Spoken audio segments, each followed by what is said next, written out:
In the twilight of a war-torn planet, you stood atop a desolate mountain, gazing at the remnants of a once vibrant city, now reduced to mere ashes. The wars of reunification, fought with unwavering zeal and unending dedication, had finally reached its victorious crescendo. The dreams of a united empire reaching for the stars now finally seemed within your grasp. As the dust settled, you huddled together with your fellow Thunder Warriors, survivors of a brutal conflict that had consumed lifetimes. Your weary eyes looked to the sky, where the golden emblem of the Emperor's might gleamed triumphantly amongst the clouds. The sense of accomplishment was marred with the sounds of victory, a feast of magnificent skill that celebrated your true place in the age of humanity that was about to come. You closed your eyes, taking in the fresh air of the cold mountain peaks.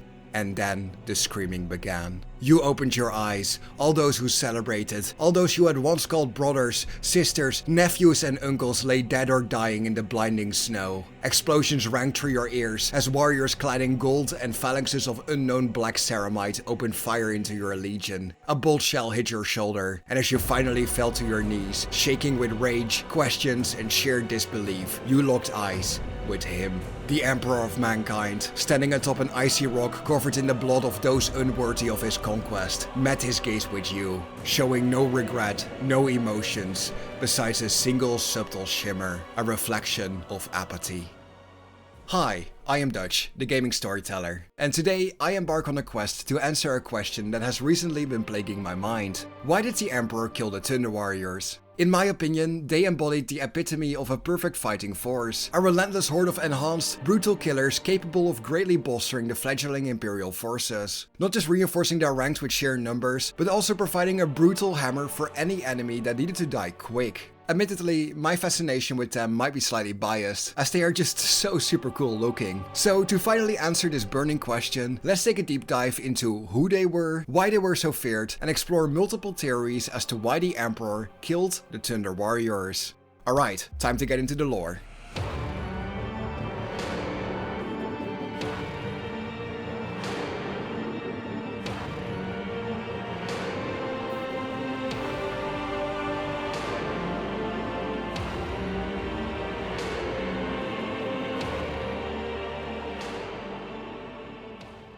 Although humanity had once already reached the stars, its empire had become a decaying carcass of its former glory, a shivering mass of a million isolated planets, ranging from the far reaches of the Halo stars to the unknown edges of the eastern fringe. We, humanity, had mastered spacefaring in the early 2nd to 3rd millennia, launching metal tubes with hopeful astronauts to explore the solar system. In the 8th to 12th millennia, we unlocked the secrets of warp travel, an interdimensional wormhole that allowed us to jump significant distances in previously unimaginable short amounts of time. Humankind spread its influence, starting a million prospering colony worlds, carrying a science and progression-based belief, together with piloting vast AI standard template construct ships to the furthest reaches of our galaxy. But, unbeknownst to us, darkness was brewing in the deep and dark depths of society in one of our fellow intelligent xenospecies. The Eldari, or more commonly known as the Eldar, had fallen into depravity over the course of a 16 million year long bender. They had found themselves wanting, left waiting for the next and the next experience they could use to enrich their existence. But what they had yet to learn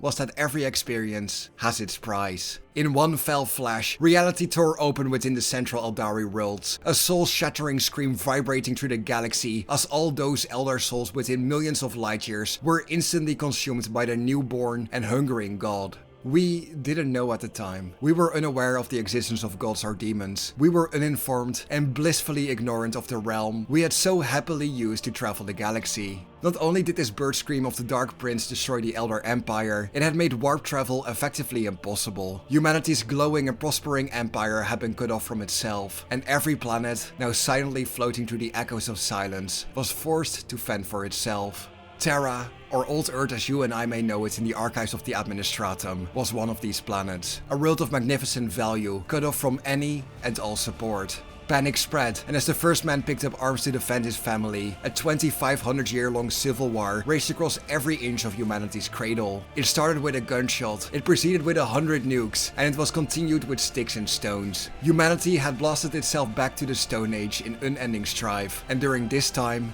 the Emperor of Mankind would finally reveal himself.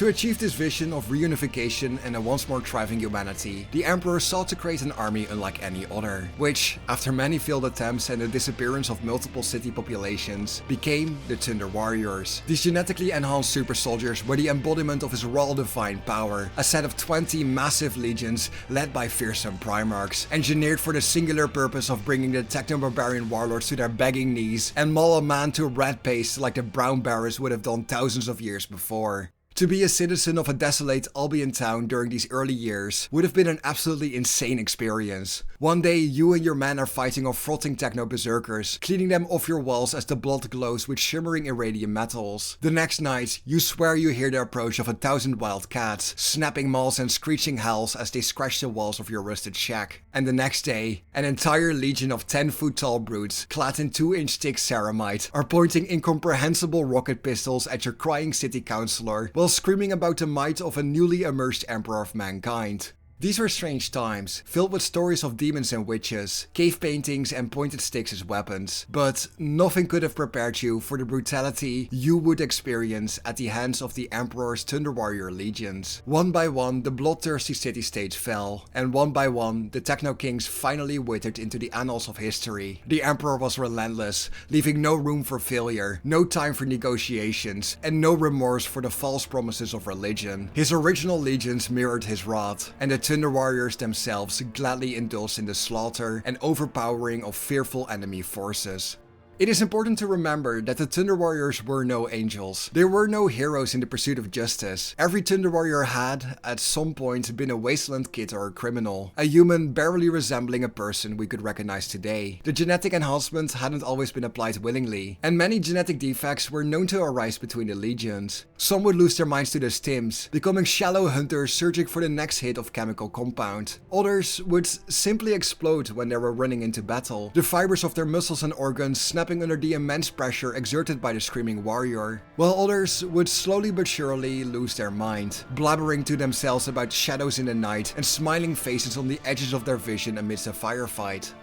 Although stimmed out of their damned mind, chemicals and iron compounds running through their veins, the Legiones Catigas, High Gothic for Thunder Warriors, were a warrior culture first. They honored their fallen, they took care of their weaponry and Mark I power armor, and they rewarded their most talented kin with status and tales of glory. First amongst them would be the Primarchs, 20 Thunder Warriors that had not only set themselves apart as genius generals during the 300-year-long Wars of Unification, but had gone above and beyond to further the Emperor's dream. While these original legions were cursed with a short lifetime and an unstable existence, they believed they had truly made a difference. The Primarchs believed they would take their brothers, sisters, uncles and nephews to the stars, and finally finish their Emperor-given mission.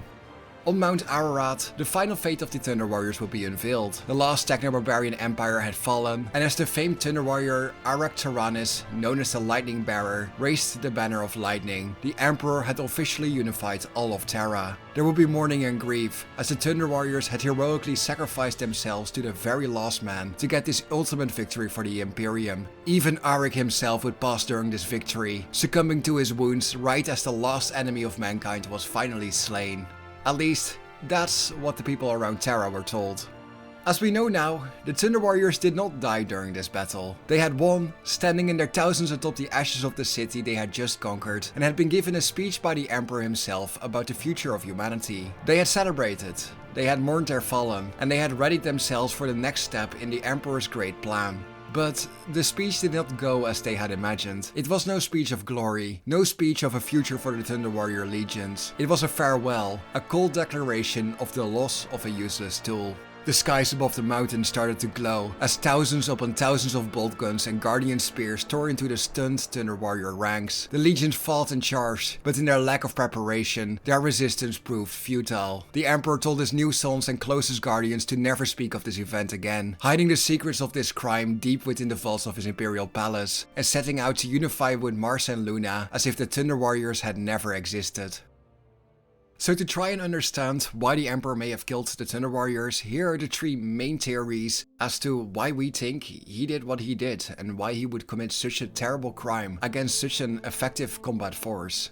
Number 1. The Astartes were the Emperor's new fancy soldiers for the War Amongst the Stars. They were clean of the taint of butchery that was the Unification Wars, only seeing combat near its end. By wiping the slate clean and removing his anchor to that history, the Emperor could craft a definite point for his new Imperium and finally cast away the image of simply being the best warlord, becoming the inspirational leader destined to unite humanity and usher in a new golden age. Contrastingly, the Thunder Warriors would have simply proven impractical during the Great Crusade, managing their mental instability, controlling cancer-riddled Fallen, and preventing internal conflicts during the lengthy warp journeys to distant battlefronts posed as substantial challenges. Besides, ensuring their adaptability to diverse environments, a quality inherent in the Astartes, would have been a logistical pain in the ass. The need for a stable commander, or even a set of non-insane soldiers to maintain their focus, added another layer of complexity. Addressing these issues seemed more cumbersome than opting to tie up this loose end, leading to the likely decision to phase out the Thunder Warriors in favor of the more adaptable and manageable Astartes, and cleaning out any wildcards.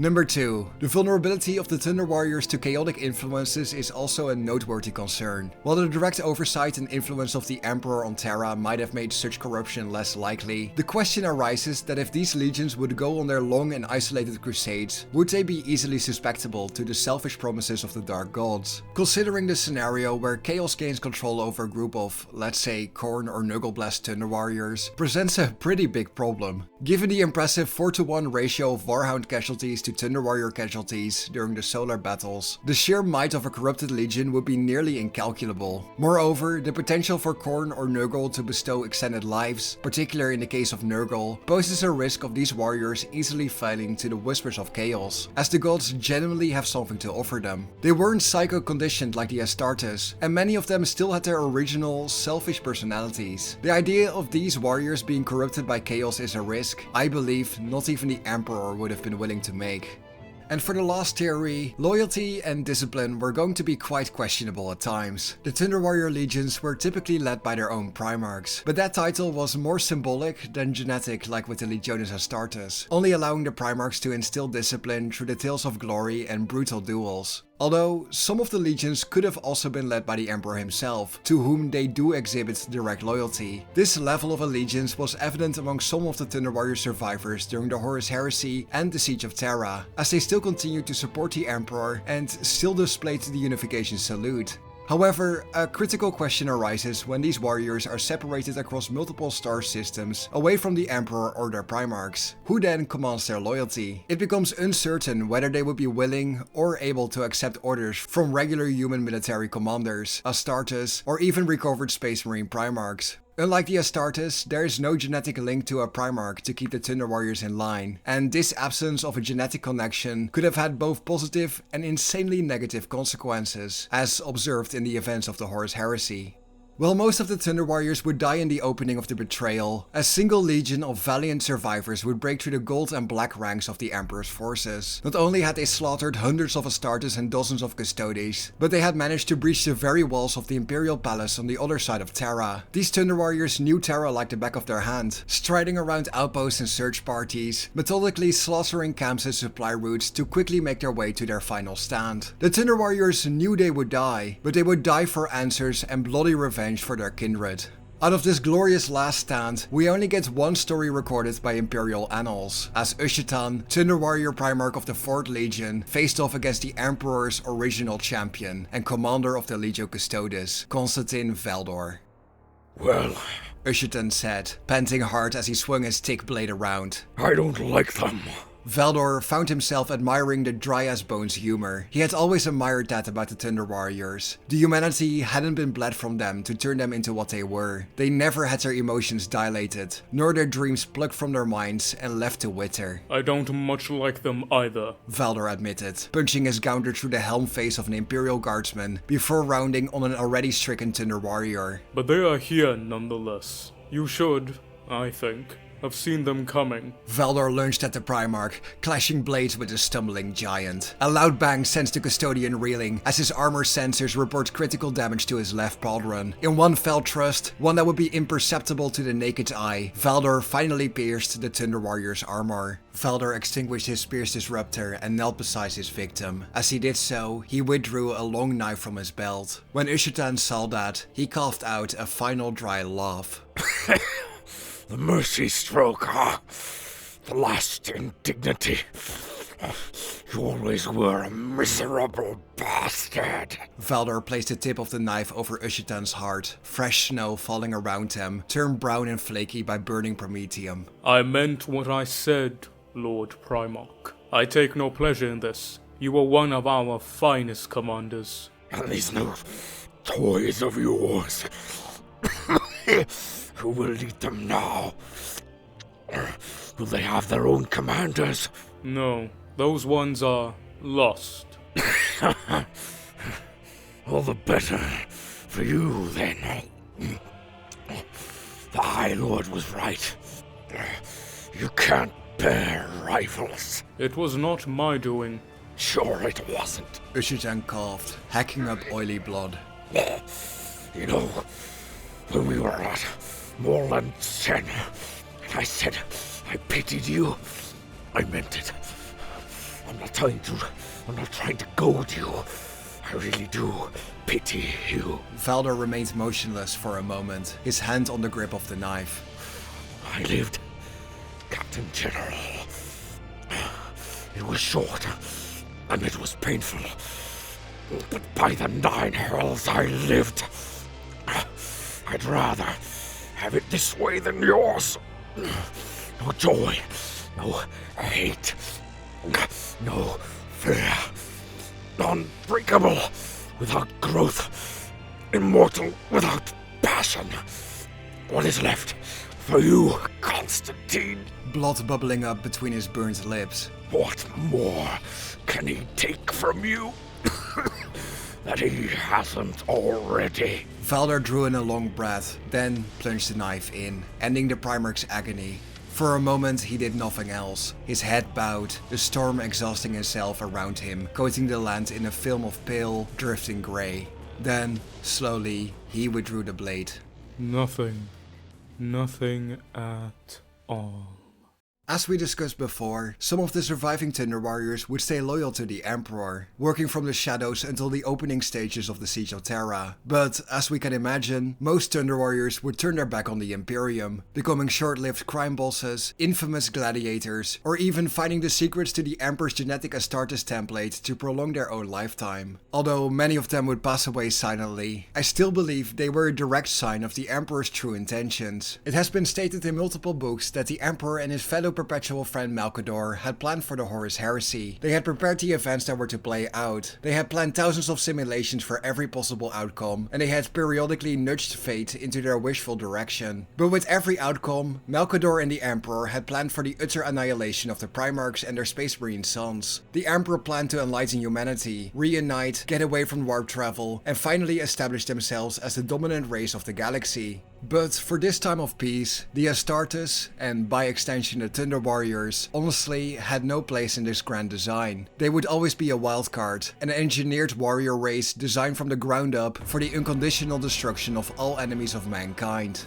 I myself think it's an absolute shame that these legendary and honestly hilariously brutal warriors were cut off so early in the history of humankind. I would have loved to see them go at it at least one more time, dying a glorious death somewhere in the far reaches of the solar system. Let me know in the comments below what you think was the reasoning behind the Emperor killing the Thunder Warriors. I would love to see what you guys say, and we can have a civilized discussion down there. Thank you for watching until the end. It's been absolutely amazing to see your guys' support lately, and it honestly warms my heart. Have a great morning, day or evening, and I will see you in the next one. Bye bye.